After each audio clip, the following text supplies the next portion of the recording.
back to my channel. My name is Imogen and this is my channel. So for those of you who don't know, my name is Imogen, which I've already just said and I'm saying again for no reason at all, and I am an actor. I'm an actor who's currently doing up the house, so I'm hoping to do some videos about doing up my house as well.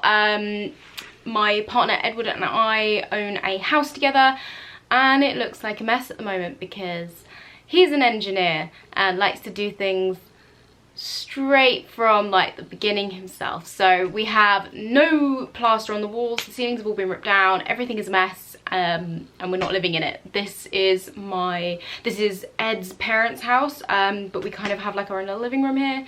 We're quite lucky. So this is going to be the background for a little bit and I'm okay with this until I finally move into my home. We're hoping to have some building work done soon, but because of COVID-19 things went a little bit pear-shaped. So hopefully soon. We're just waiting for the architect to get back to us. They're going to scan our house and then hopefully design it so it's all good and then we can get going. Today's video is why Shakespeare is still relevant, because he is. So if you don't know, I am the biggest fan of Shakespeare. I have loved it since I was really young. My grandfather used to read me Shakespeare when I was like 2, less than, if that, and I used to love all the stories, and that was, I guess, how I got into acting, as well as my drama teacher at primary being really what's the right word? Encouraging, very encouraging. So I have like a little list here. I like to list things out. For those of you who don't know, I am dyslexic and I struggle with getting things in order in my brain. So I find it a lot easier to write things down and then say it out loud. Otherwise you're gonna have a jumbled mess. Plus I talk too much, so there we go. One of the reasons why Shakespeare is still relevant is the character relationships. Now, you will see throughout Shakespeare's plays, you've got mothers and fathers, daughters, sons, like all the kinds of relationships that you're gonna have. And it's still something that we can all relate to today. You know, there's still gonna be people who can't be with each other because their families don't like each other, Romeo and Juliet. You're still gonna have father-daughter relationships, King Lear. You're still gonna have, like, it's just, there's so many. And I love the fact that everyone from every walk of life is going to have some form of that sort of relationship and identify with how Shakespeare has written this. For me, the relationships are universal, his themes are universal: love, loss, family, you know, all these things that we go through and that we need some way to relate to it. You know, theatre is there for us to feel like we're necessarily not so alone with certain situations, or to be shocked and to come away with something. But for me, with Shakespeare, I think a lot of it is feeling like you're not the only one who goes through these kinds of things, like in relationships. Obviously, you're not going to have like fairies and stuff going around, but you never know. We don't know if these are real. I mean, like, if anyone watched Eurovision, those elves are deadly. The film from Netflix. There's just so much, and like, I want to say bits and pieces, but there's so much running through my head right now. Yeah, I'm going to go back to my list because otherwise I'm just going to ramble on. One thing that I do love is that Shakespeare is understandable regardless of language. Because his themes are universal, because his relationships are universal, regardless of whether you can understand Shakespearean language or not, or whether it's in your, like, English is your language or not, Shakespeare should be able to be understood from the stage. You should be able to watch it and understand what's going on. But as long as the acting's good, that should be what the case is. And that is something that I love about it, that it's something that Shakespeare has lasted for like nearly 500 years now. And everyone can still relate and understand. And that to me is mind-boggling, and I love it. And I'm so passionate about Shakespeare, you have no idea. What I really want to do at some point is go and do my master's in Shakespeare. So I just need to get a degree first. I'm starting that at the end of this year, but I'm going to do that in a whole nother video. I'll chat about it in another video. Shakespeare's also influenced how we talk to each other today, even to this day. There are so many phrases and words that Shakespeare brought to us that we use in everyday language. So there's this poster that I've seen so many times, and it's called Quoting Shakespeare.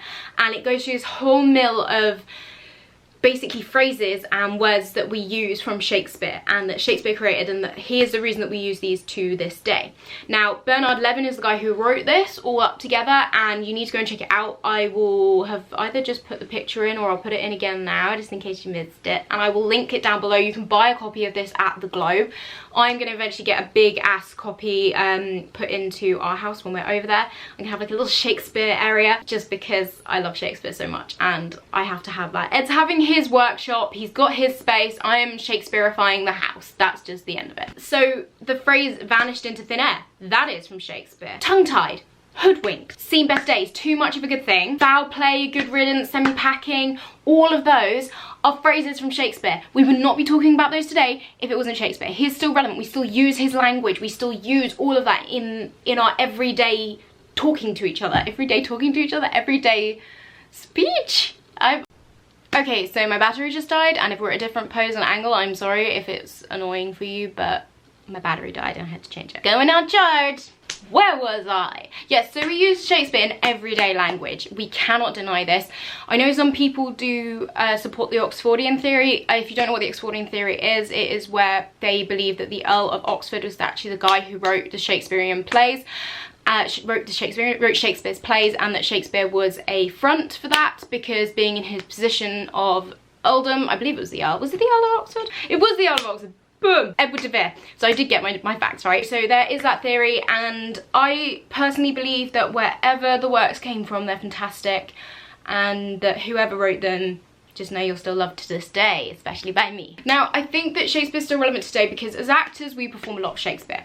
If you're an actor, if you're not an actor, you will have studied Shakespeare at school. We all do.